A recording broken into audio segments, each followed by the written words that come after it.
Welcome to Readers of the Lost Art with your presenter, Dr. Paul Anthony Taylor, a recovering academic.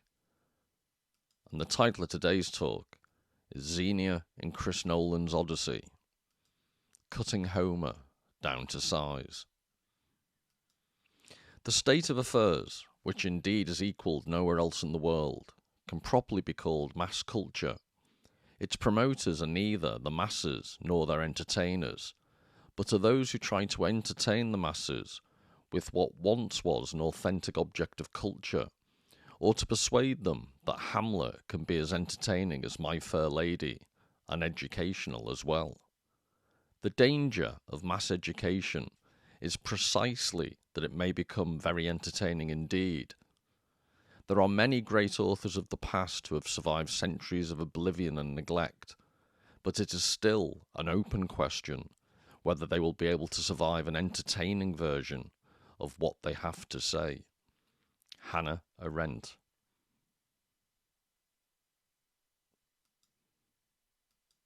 Sir Christopher Nolan violates the sacred world order of Homer to tell a story about Odysseus violating the moral order of Nolan's world. Odysseus and the rest of ancient Achaea receive a just punishment. They will be exiled, and their civilization will be destroyed by the sea peoples. What will be the consequences for Nolan? Elijah Weaver. Hi everybody, and this will be one of the few vaguely humorous images or items in this talk, but it does point towards what was said in the epigraph by Hannah Arendt. I've used the end of that quote a few times in videos. I really like it, but it goes straight to the issue of what happens when you provide an entertaining version of an old classic, and it might help explain why certain people like me, and as we'll shortly see, Elijah Weaver, whose article I'm going to use today, why we are so, to use the modern parlance, triggered by what Christopher Nolan has done. Because if, for example, this guy, one of my ex-favourite comics, Ken Dodd, from my hometown, if he did a version of the Odyssey, you'd forgive the ludicrous nature of it. How tickled I am. It was one of his catchphrases, and I think my favourite joke he ever did was, and this goes to the theme of the previous video I did, oh missus, what a wonderful day for pretending... Sorry, ooh missus, what a wonderful day for sticking a cucumber through a letterbox and shouting, the Martians are coming. So that's the level of the humour, but he was very famous for keeping people trapped in theatres and not letting them go, and just hours and hours of gags. But this obviously would be ridiculous. But what you get, and this is what I came across, I didn't come across this original article, I actually saw the text of this article. I was doing a search for the concept of Xenia, and I came across what I thought for X was a bizarrely articulate and really well-argued post. So I contacted, through intermediaries, because I don't have an X account, I contacted the author, and he sent me the link to this and gave me permission to quote. I'm going to basically use the whole article in this talk. But this is the flip side of the Ken Dodd picture. This is the very serious response to what Nolan has done. And just to repeat, if Nolan had turned it into a blatant parody, a blatant pastiche, I don't think anyone would be bothered. It's what Nolan has done to key concepts like Xenia, which I'm going to address. And my idea was to use this article to give an overview of Xenia-related, the general context in which Xenia, the idea of guest friendship, which I'll talk about as we go along. But how I'm trying to give the general context, and in the next video, I'd like to do a bit of a deep dive into showing how complex Xenia was, because Elijah does a brilliant article, but inevitably he's talking quite generally about a range of issues, whereas I want to dive into the concept of Xenia to back up. He's arguing, Elijah, that Xenia is multi-layered and complex, as is Homer's original. And what Christopher Nolan does is take a concept like Xenia, translate it into this banal phrase, the Law of Zeus, and takes a very narrow interpretation. So that's what we'll be talking about today. And this is Elijah himself, obviously much in much better condition and better dressed than I ever am. So well done, Elijah. And Weaver is a great surname for a epic that has lots of looms and Penelope's ruses. And just to be clear, I have no association. I've never met Elijah. I've never spoken with him, apart from a very brief email communication to get permission to use this work. But you can see from his description, he looks like he has a lot more expertise in the classics and theology than I will ever have. But I was really taken with his article. So this is just an example, and it's not just the content, I just think it's beautifully written, which is rare in this day and age. Nolan has always concealed abrasively simple moral messages in ostentatiously complex storytelling. It's his calling card. Interstellar is a mind-being story of relativity, the dilation of time and interstellar travel, whose final revelation is, alas, that familial love transcends space and time. Inception builds an elaborate architecture of dreams within dreams in order to tell a man that he must release his guilt and return to his children. Even Oppenheimer reduces the nuclear age and its cosmic significance to the psychological torment of the great but troubled man who fears his brilliance has destroyed the world. His method has always remained the same. So here Elijah is given an overview. All the quotes, I think maybe for except one which will be given the origins, nearly all the subsequent quotes, unless stated otherwise, are from Elijah Weaver's article, just so that's clear. I'm going to be accused of plagiarizing. So I think this is a great summary of Nolan's oeuvre. And I have done a couple of videos on this channel of Memento. I think it was his first major film. I think The Following was his first actual film, and Memento was maybe his second. And I really liked it because, ironically, it was ostentatiously complex storytelling. But that was the main element of the film. He made an aesthetic object of his complex storytelling and a very weird chronology that I found fascinating. And I did a whole video previously on the channel relating it to some themes in Hamlet. So that's ironic given the epigraph that refers to Hannah Arendt talking about making Hamlet entertaining. When Christopher Nolan didn't try to do an homage to Hamlet, but did a Hamlet-adjacent film, I'd argue, in Memento. I thought it worked brilliantly. I can just imagine Christopher Nolan doing a Batman-like Hamlet where he appears in Elsinore on the battlements in his Batman costume. That's the type of thing people like me object to. But this, I just love the expression, abrasively simple moral messages, and that I think Elijah has encapsulated brilliantly and very succinctly in a beautiful phrase, abrasively simple moral messages. This is what Nolan does. He reduces everything in the guise of, so the Trojan horse, to build upon the penultimate video of 2 videos that I think I did ago, with the one of the Trojan horse on the beach.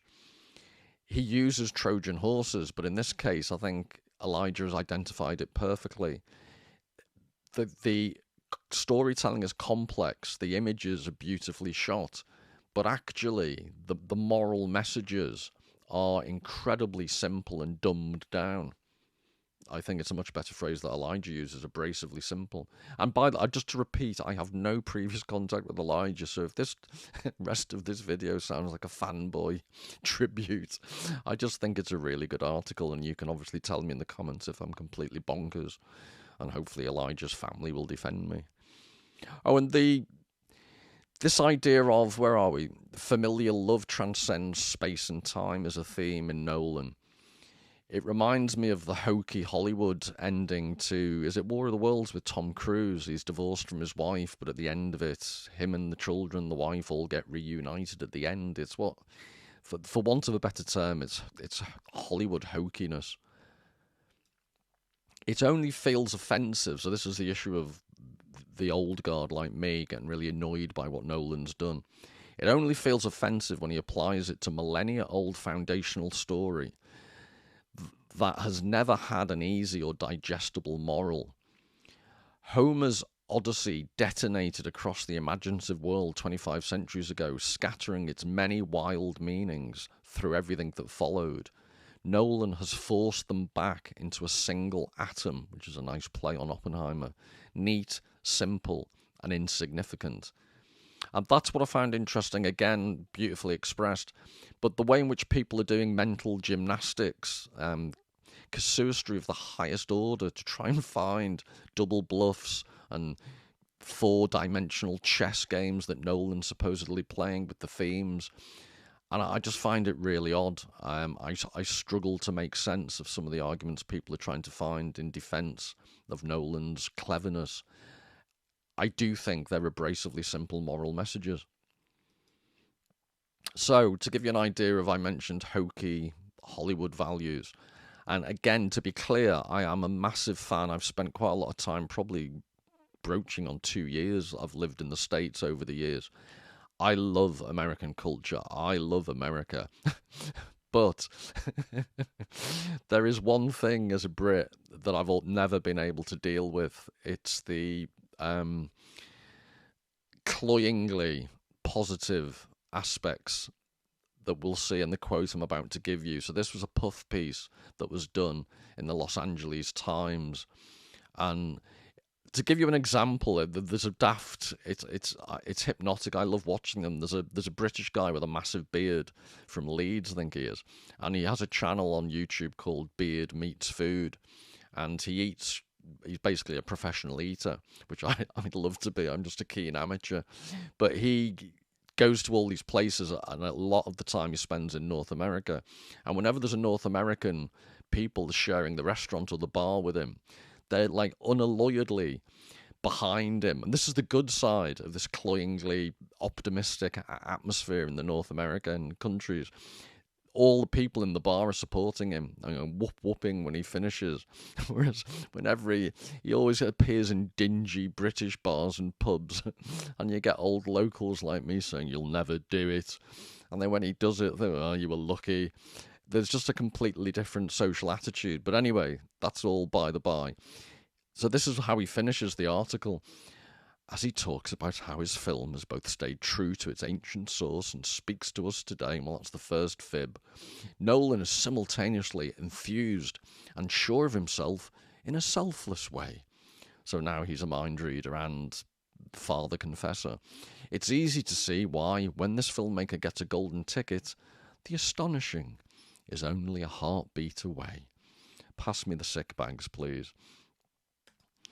But before I go on, this is back to Elijah's article. The story that spawned a civilization introduced a sacred landscape that had always felt foreign to modern sensibilities. Indeed, it is the very strangeness of the world Homer remembers in his Odyssey that makes it such a compelling and enduring story across time. It calls out of our familiar and ossified obligations to something higher, while challenging our notions of what we claim is higher against those the ancients held. And again, this is just really well expressed, and it identifies a key element of what Homer is doing and how that does seem alien to a modern reader. And if I could just get one point across about what Nolan's done, it's exactly what Elijah, and this is why I was drawn to this article, Elijah's identified brilliantly.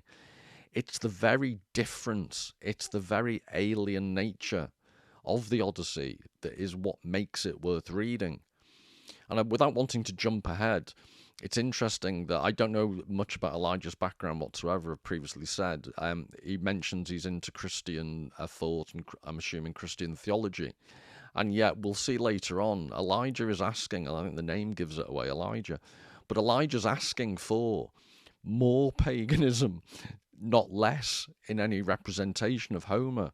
And I've said before on the channel, I'm a lapsed Catholic, and I think it's interesting. If I had to psychoanalyze Christopher Nolan, I know he's a lapsed Catholic. And I think he has this issue with guilt, basically. In Catholicism, you can always get, it's a very guilt-ridden religion, but you can always confess and then go back to doing naughty things.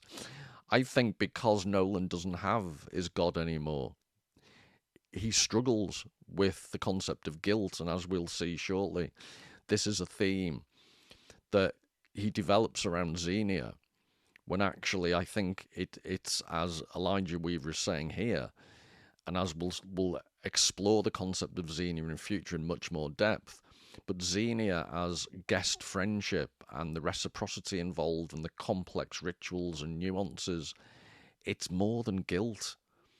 And it's very, very alien. I constantly mention this concept with relation to ancient Greek and Roman world, the role of rituals and reciprocity. And it is a completely different cultural environment to us. And what Nolan does throughout his film is try and flatten that difference. And what Elijah's pointing out here is no, it's the difference that makes it worthwhile. And that their notion of it, where he says, while challenging our notions, what we claim is higher against those the ancients held. And if there was one way of, encapsulating one of the key, I'm not even going to say one of the wrong things about modern contemporary culture, but one of its key features is that there isn't any comparison of our values to the values of the past. We seem, lots of history is being cancelled, and we seem to be living more than most cultures in this weird bubble where comparisons with starkly different values we just don't countenance. And in art and literature, that's precisely the place you find you are exposed to these differences, what feels foreign to modern sensibilities. And we need more, not less of that. And what Nolan's done is reduce everything to modern sensibility. So the Achaeans of Odysseus' time are forced to navigate a complex web, and this goes to Xenia, of sacred obligations and divine responsibilities. Homer's Greeks are no strangers to the vast horizon of possibilities that limit and lay claim on their lives.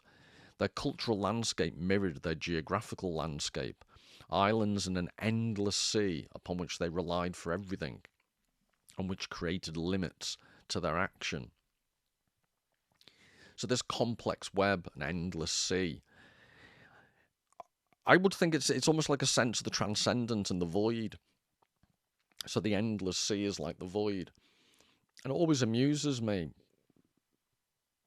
In science fiction, there's no problem at all with, excuse me, a frog in my throat. There's no problem at all in science fiction with dealing with the void. It's a very popular genre and it's a very popular format. And in a sense, I think Moby Dick and the Odyssey, the sea, the ocean is the void, this travelling into the unknown. And that's to link to the previous slide. This being confronted with an alien world and a complex web, they go together. One is the transcendence, the void. I keep mentioning, and a few people have backed me up on the channel, like staring into a Rothko painting. There are various painters I can think of. I've mentioned Henri Rousseau, who you would never think of, but he has dark voids in his paintings. There's lots of literature that goes, the obvious one, Heart of Darkness, would be the almost eponymous one. But looking into the void. And then to complement that, this notion of complex web, I'll do in a future video, even well before I do a deep dive into Ulysses, James Joyce, I was planning on just looking at the first page, and it could take several videos if you did it properly.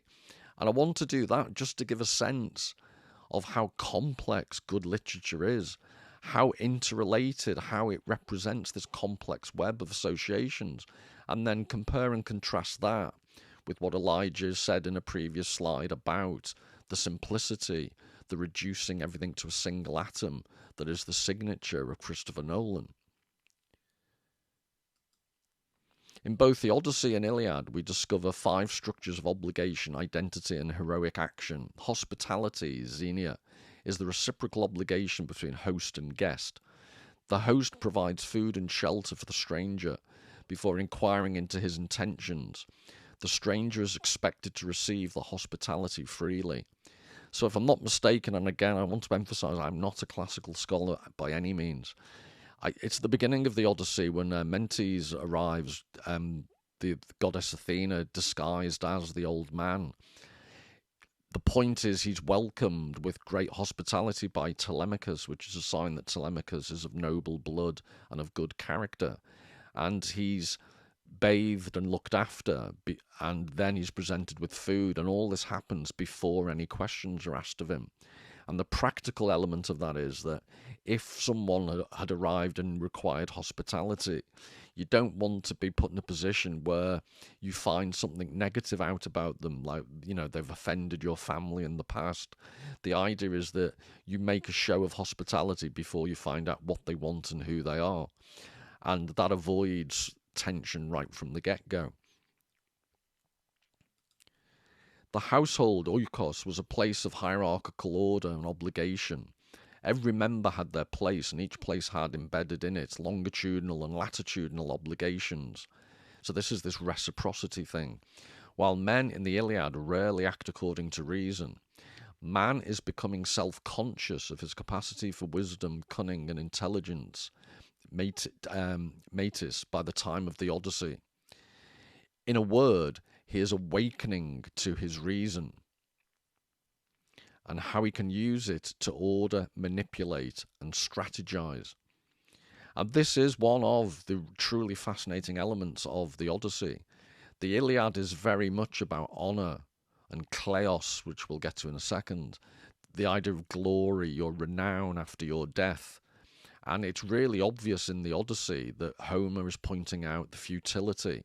And it's also present in Nolan's version, but the futility of, doesn't Agamemnon say words to the effect of, I'd rather be the lowest swineherd than the ruler of Hades, the ruler of everyone in Hades?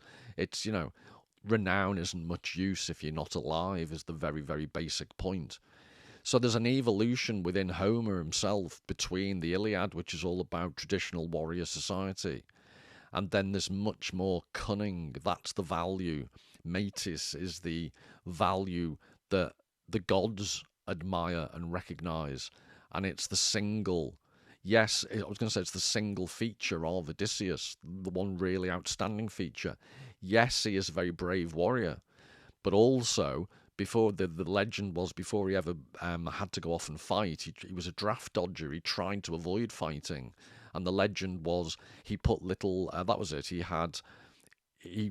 put an ox and a horse on the plough, to yoke them together, and in order to prove he was bonkers. And the recruiting guy put his little baby Telemachus in the path of the plough, and obviously Odysseus didn't run his son over, and they proved that he was just basically putting it on. So he's already a man of many twists and turns. He's already a cunning person, and that is his defining feature. And I keep referencing something I will do, The Dialectic of Enlightenment by Horkheimer and Adorno, and the way in which they trace the origins of the bourgeois individual to the Odyssey.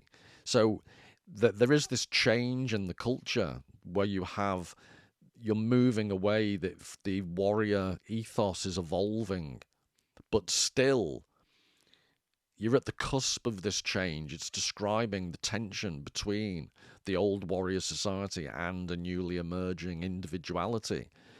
But what Nolan does is just take that notion of the individual being the ultimate source of all value in the world, and your own sense of guilt being the only thing that matters, and all of these things. He completely wrenches it out of its cultural context and exacerbates and exaggerates the slight tension that Homer has. And I'm just thinking, at the very end of this is such a long process in Western culture. So this is 2,500 years ago. The Odyssey is beginning to describe this, and there's a beautiful, I've quoted it in a video very early on in the channel, Robert Musil's book, The Man Without Qualities, Der Mann ohne Eigenschaften. The Man Without Qualities, at the very beginning, it's chapter 2, the very short chapters at the beginning. Ulrich, the protagonist, is looking out of a window in like a Viennese chateau, and he's calculating vectors and he's calculating distances in the pedestrians and the cars in the square opposite, and that is almost the absolute extreme of this tendency to order, manipulate, and strategize. And I'm trying to remember, it was the 1930s he was writing The Man Without Qualities. It may not have been published till the 1940s. Apologies, I can't remember the precise date. But the point I think Elijah's bringing out here is the tension has gone in art. Art is about this tension. The ambiguity, the seductive enigma that I was describing from Baudrillard in the previous video. Nolan takes away all this ambiguity. So in possessing reason, he balances the tension between responsible action for and deceptive action against the other agents acting in the world, gods, men, and nature. While more prominent in the Iliad, honour, time, is what men desire above all. So that just reiterates what I was saying, this idea that there's an evolution. The Odyssey is still about honour, but there's much more tension. How do you live honourably whilst also live in a cunning fashion? Whereas in the film, the Trojan horse, the clever idea of Odysseus, is the source of all his existential guilt. It's what he sees as breaking the rule of Zeus. He sees as against Xenia. And we'll talk about that because it's debatable. In war, all's fair in love and war. Xenia doesn't really apply. Although, and this is why it's so complicated, what Elijah referred to as the complex web. Is it book 6 of the Iliad? Glaucus and Diomedes, two warriors on opposite sides in the middle of the chaos of battle, have a standoff and then question excuse me, they question Diomedes questions the origins, his genealogy of Glaucus, and he finds out that I think it was their grandfathers shared this friendship idea.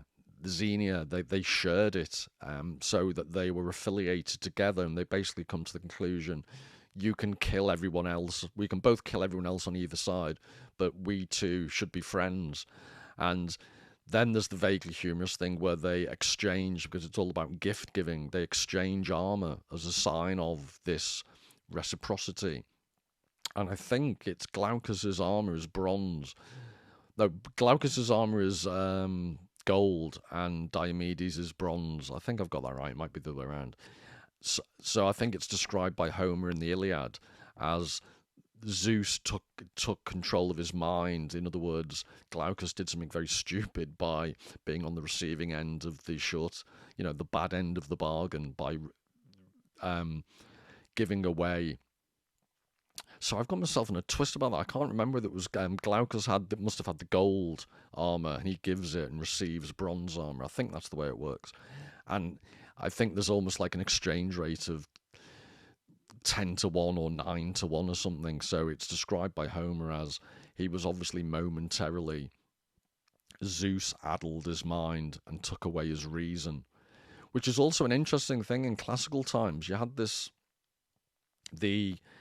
if you did something stupid or you were momentarily captured by a stupid idea or your actions were stupid, they tend to describe it as the gods inhabited you or the gods made you do something, while simultaneously that's not an excuse, because they judge things by actions, not motivations or intentions. Where we seem to be in the opposite situation. We don't blame any gods, but also there are never any consequences, because we blame, as we'll see in the film, post-traumatic stress disorder or other things. It is the public recognition of his worth by other men, expressed materially through prizes, rank, precedence, gifts, and deference. It is what he aims to possess within the living social order, because time must be conferred by the community. It can also be taken away. Finally, glory, kleos, is what circulates through speech, literally what is heard about someone. It is reputation preserved in story and song, especially after death. If honour belongs chiefly to one standing among the living, glory belongs to cultural memory. And that's a role the memory plays in Homer and cultures that are now alien to us. And in the live stream I've been doing with Stuart on Proust's À la recherche de temps perdu, I've said this before, but Proust is writing, it's being published in the 1920s as all of these new technologies are coming to crescendo, and the old way that of life, the pace of life that hadn't changed for centuries in rural France at Combray, for example, it's all being overtaken.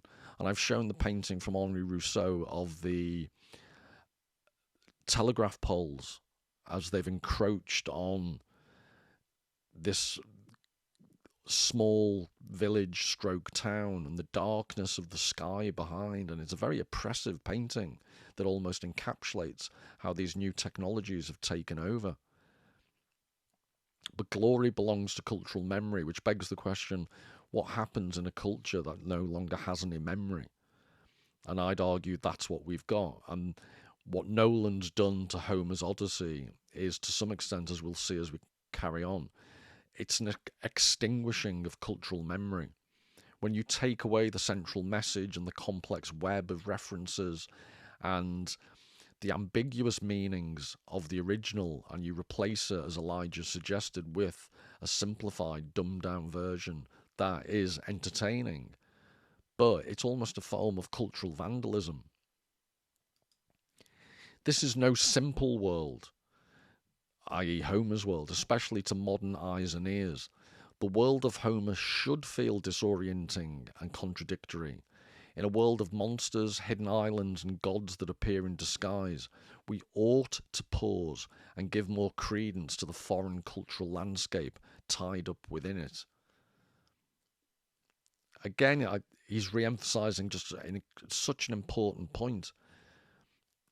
It is inherently complicated, and when I do more of a discussion on Xenia, that the specifics of it, give you some specific examples.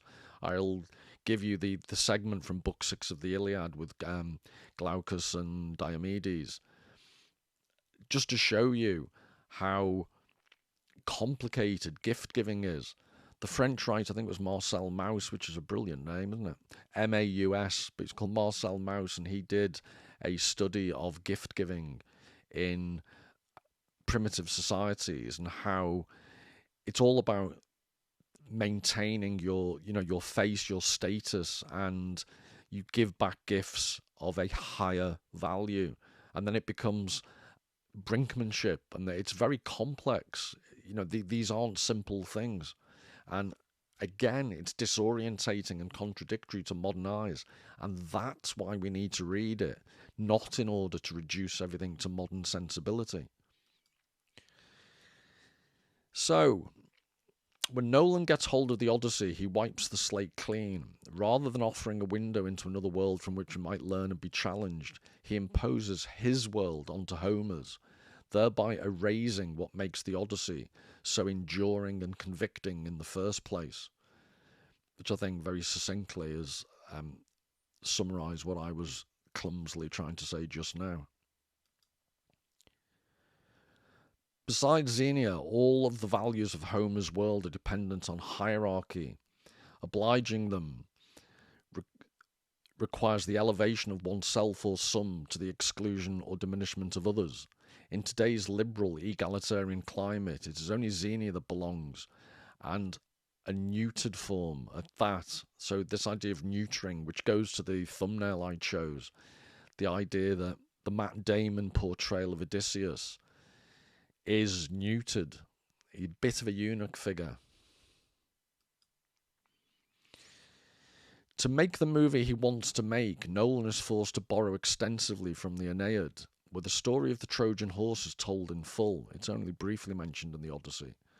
Through an Odyssean sleight of hand, however, Nolan's use of the Aeneid plays a more pivotal role in establishing the foundational motif of his film. In the Aeneid, the Greeks are the aggressors. The hero is the one aggressed. The Trojan, who is a surviving victim of the cunning and dominance of the Greeks. This is the real Trojan horse of Nolan's movie. Insofar as we are meant to identify with the Greeks, our ancient forebears, we are viewed not through Homer's eyes, but through Virgil's. We are not conquerors, heroes, and upkeepers of sacred order. We are aggressors, oppressors, and guilty parties. And if you're British and live in the UK, and it's like watching a slow car crash, but if you're a certain age like I am, and you look back and you see the education system now, the empire is now the source of all evil. The empire reparations are due. All the good things the empire did no longer exist. It is purely and unilaterally and mono. It's pure mono. There's no hi-fi Dolby sound system going on. It's one tone. Everyone has to atone for the evils of the empire. It's the same type of reversal, so you can see what Nolan's doing fits in very well with the cultural zeitgeist.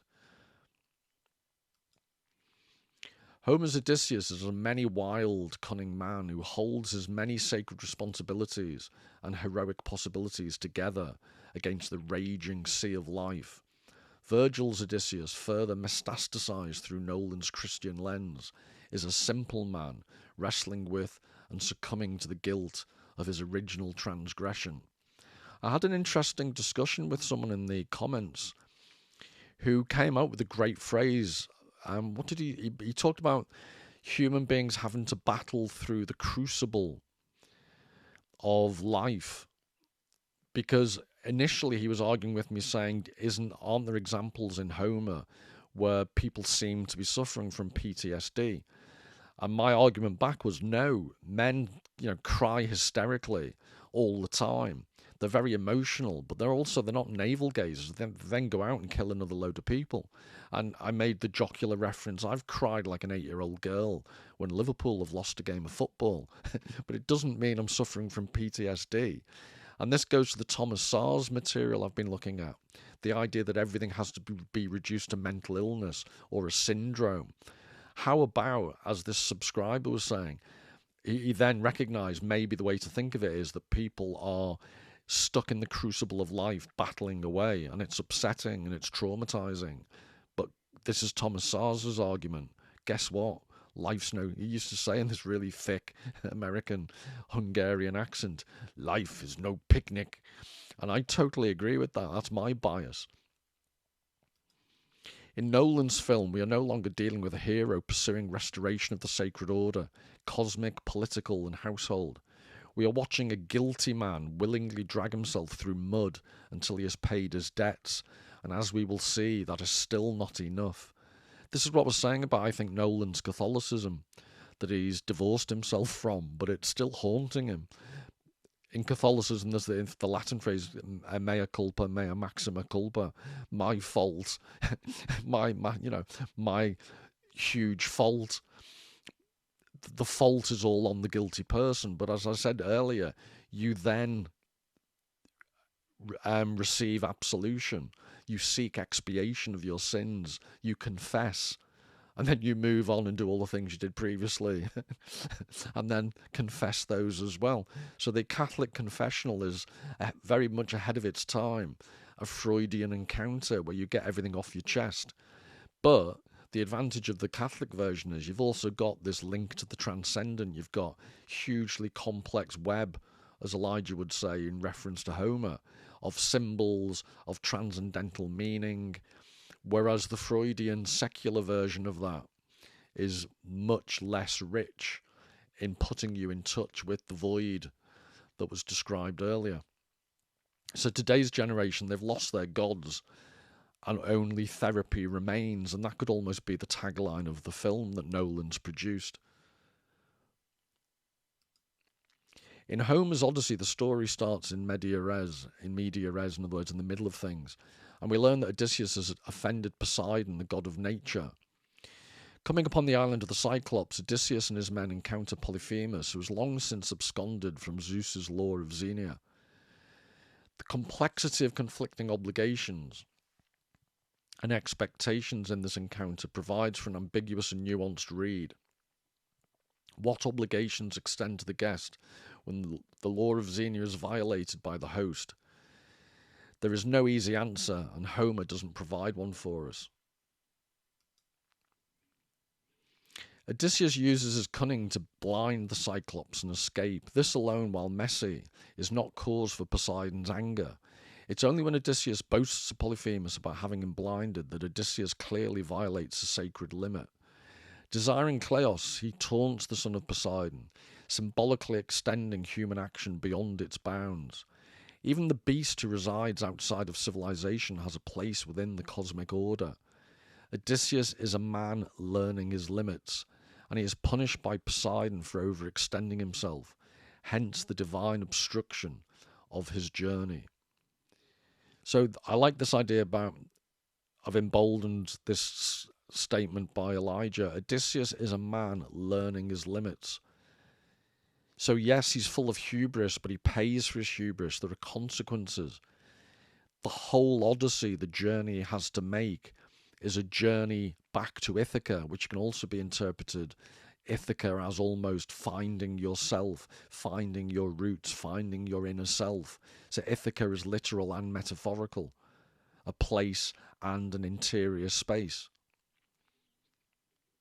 But this idea that Odysseus is a man learning his limits in the current climate, basically what you want to be true, what you identify as, these are the new truths.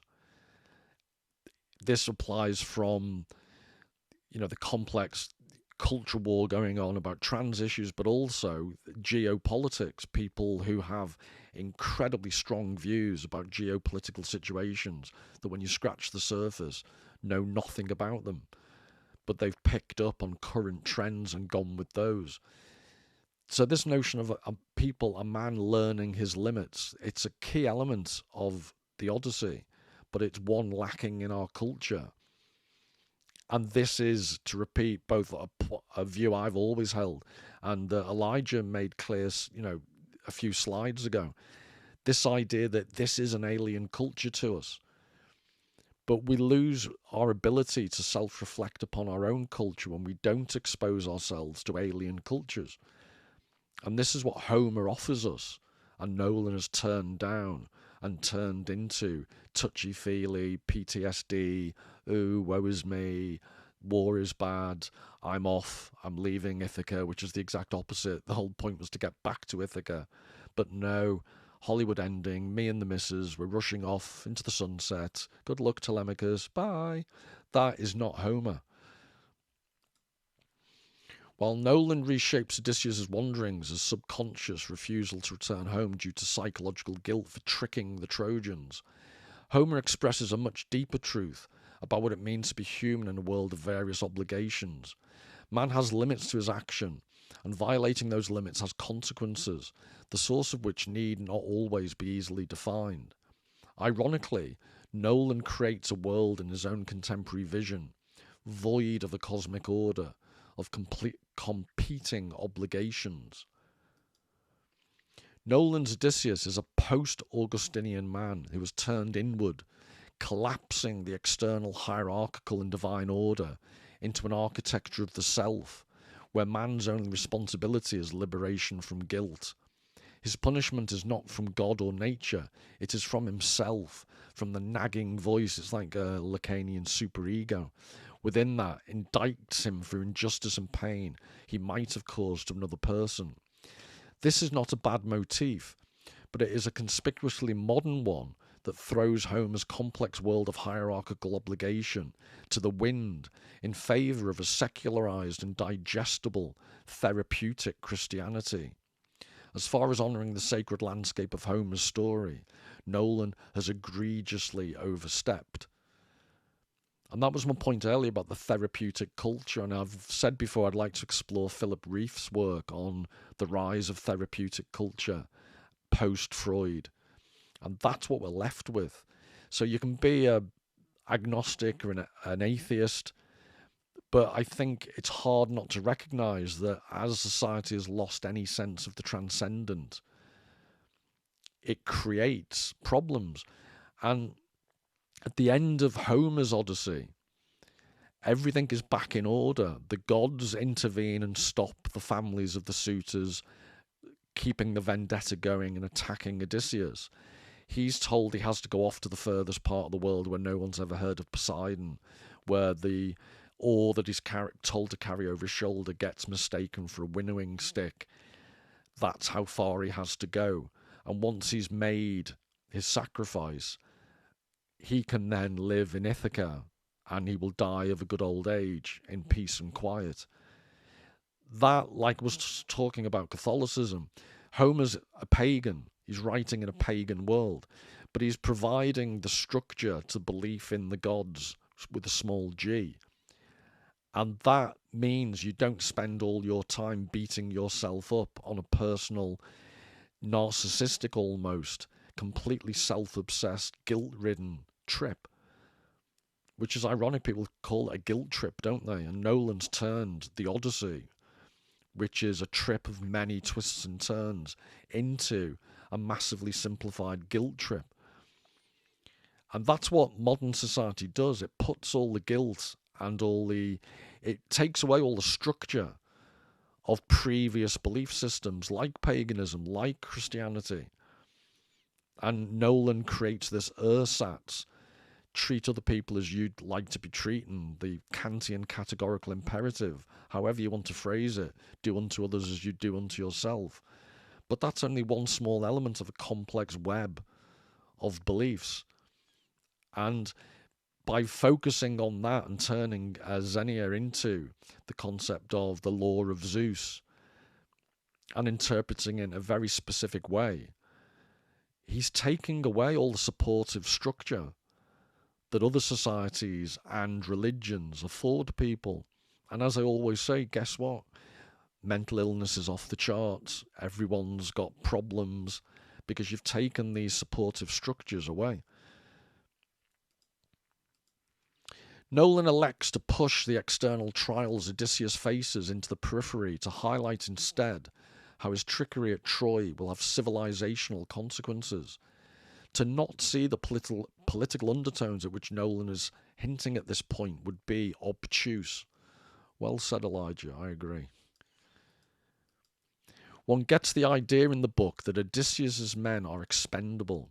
They are mostly nameless, and they incrementally drop like flies at each trial he endures. Nolan deals with them similarly, but now uses them as minor-scale representation and foreshadowing of what will soon happen to the entire Achaean civilization because of Odysseus' original sin. We live in a society, and when one man violates another, as Odysseus does the Trojans, society will pay the consequences. Our actions are repeated by those who see them, and when Odysseus finally realizes the wrong he did, it's too late. His men now are mirroring their master, tearing down the sacred walls he already broke.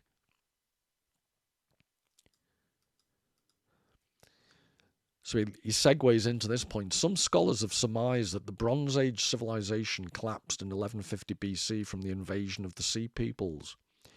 Who these people were, no one is sure, but it is one among a few serious explanations as to how so many civilizations might all have seemingly disappeared around the same time. Nolan shamelessly integrates this theory into his story, suggesting that one man's violation of Xenia, followed by the inevitable imitation of that violation by society, spelled the end of civilization.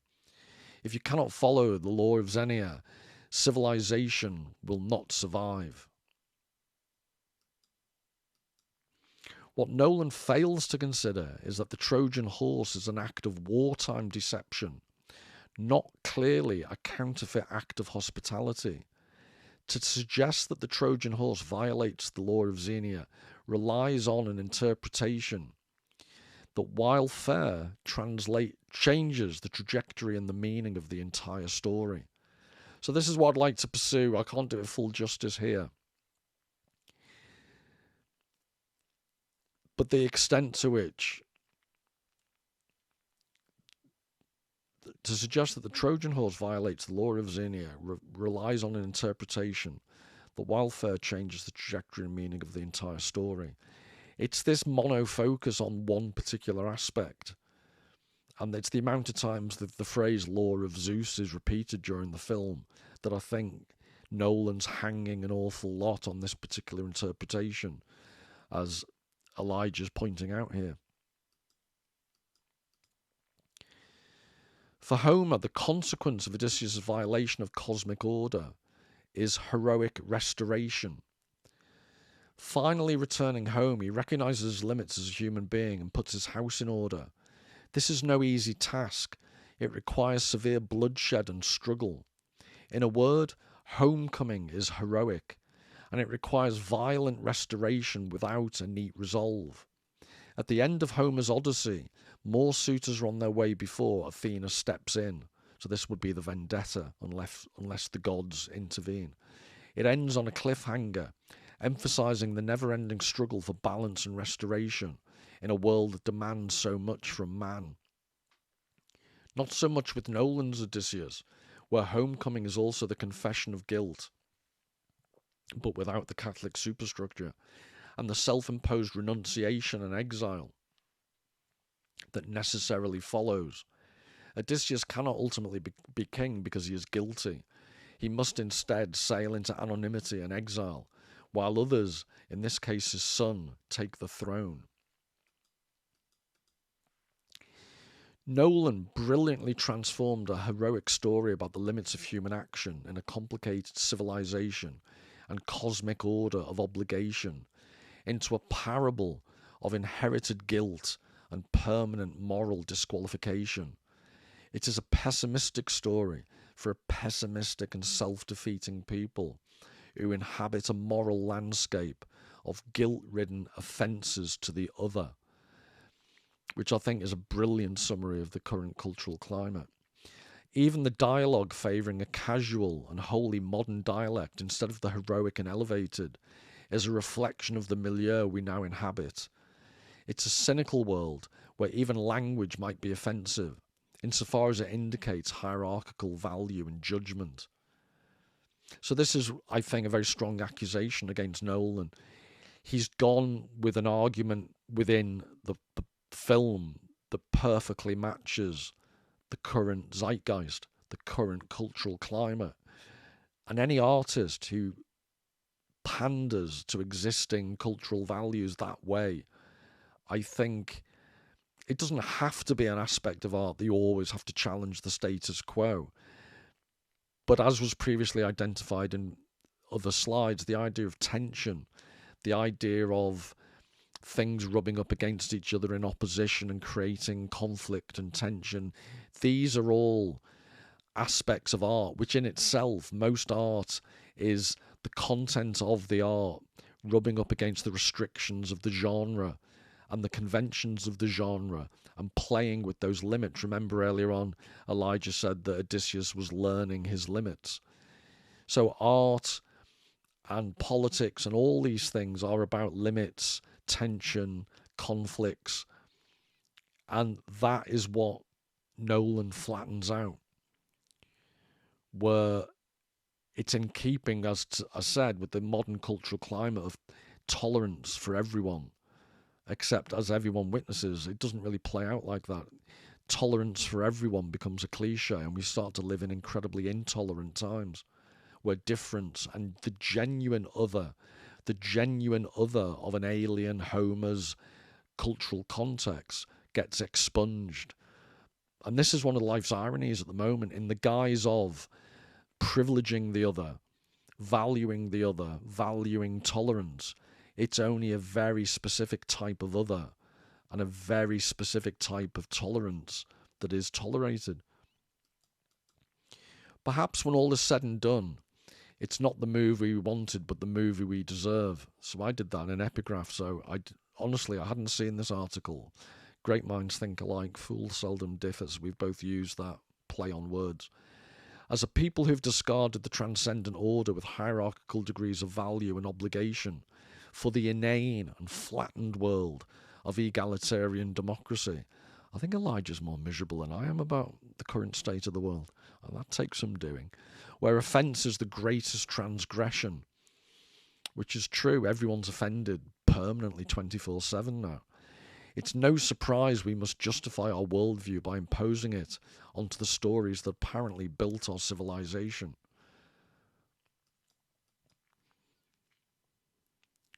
So coming to an end now, this is what was said at the very beginning. So I think from memory, this is the very opening. I use this as an epigraph, but this is the very opening of the whole article by Elijah. So Sir Christopher Nolan violates the sacred world order of Homer to tell a story about Odysseus violating the moral order of Nolan's world. Odysseus and the rest of ancient Achaea receive a just punishment. They will be exiled, and their civilization will be destroyed by the sea peoples. What will be the consequences? What will the consequences be for Nolan? I think I did the word order wrong when I read out the epigraph and quickly passed it over. So that was the original I used as the epigraph. So to answer this question, Elijah returns, and I like the way he neatly ties up the article like a bow. He returns to this point. I asked at the beginning what the consequences for Nolan will be, and the answer is simple: praise and applause. He has done exactly what the contemporary liberal order has been doing for the last quarter century, indicting the powerful for taking advantage of the oppressed. What has for centuries been an ancient challenge to our modern suppositions has finally been changed into an ancient reiteration of our modern perspective.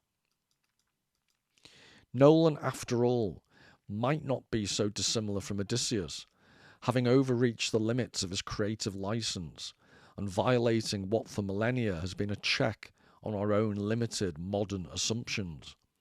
Homer called that hubris. We call it heroism. And I really like that conclusion. It's a complete reversal. Those that pander to the lowest common denominator have become the heroes that apparently we do deserve.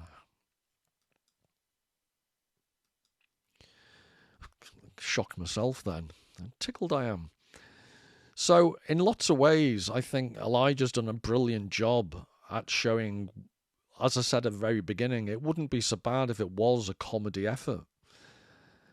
But it's the way in which its entertainment industry has taken over Homer's Odyssey, while simultaneously dressing itself in the garb of seriousness and being an important adaptation with an important message. I just wish it had been the Odyssey and not Nolan's Odyssey. So, thanks for watching. All the very best. Till the next time. Take care.